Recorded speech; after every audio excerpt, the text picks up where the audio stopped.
Hey, what's up? This is Ricardo, and in this video I'll show you how to remove the display assembly on a Dell Latitude 7480. If you're looking for parts for this laptop, go to our website and use this coupon for a 5% off discount.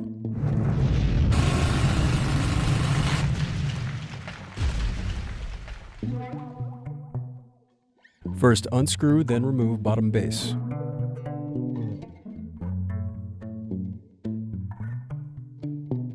Then unscrew and disconnect battery. Now unscrew and disconnect wireless card.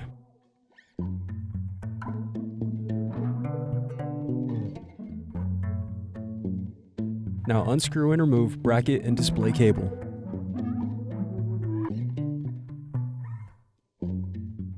Now unscrew and remove display assembly.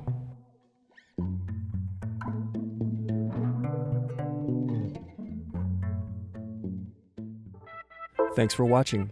Don't forget to like and subscribe if you enjoyed this video.